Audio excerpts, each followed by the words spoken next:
with us now to unpack the significance of the Tories' pickup in Toronto St. Paul. CTV pollster and Nanos research founder and chief data scientist Nick Nanos. Hey, Nick, good to see you again. Good to see you, too. 24 hours ago, we thought there was the tiniest of possibilities. What ended up happening would happen. As someone who does this for a living, were you stunned by what did happen? Well, you know, we all knew that the Conservatives were going to do better.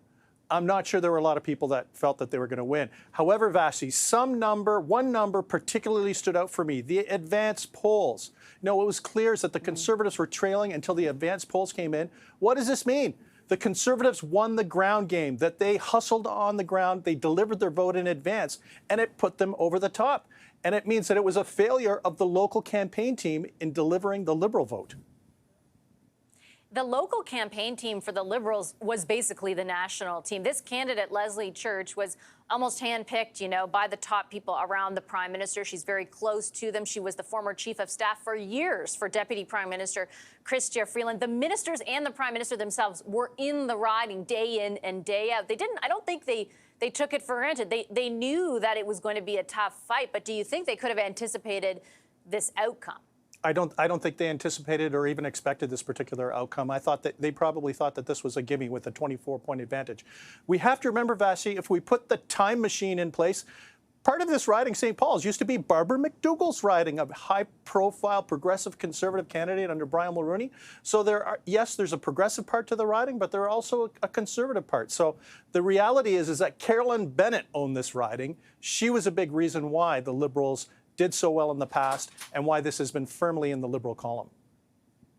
We had spoken last night about, you know, I think everyone's sure that there's a lot of Canadians right now, including in this riding, who are unhappy with the performance of the government and the Prime Minister. But the question I had going into it was whether or not they would be motivated or feel comfortable even taking their vote from, you know, the traditional place it's been with the Liberals for decades and moving it over to the Conservatives. What does it tell you that just enough people were okay with that, are comfortable with voting for Poilievre, despite a lot of the framing we've heard from the Liberals and, you know, the stoking of fear in some cases about what he would do on issues around for abortion, let's say? Yeah, I think for a significant proportion of voters in Toronto St. Paul's, this was a referendum on Justin Trudeau and the Liberals. And they sent a message, a very strong message to them and to the party, the Liberal Party in Ottawa.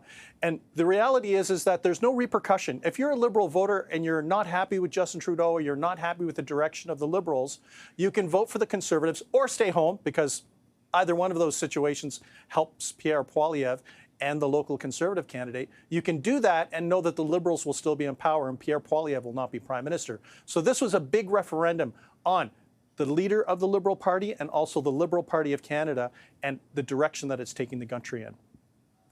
I have time for just one last question. Tories today were telling me that they don't even think there's a good chance they would win this in the general. I think for exactly the reasons that you're spelling out. Do you think that's a fair assessment?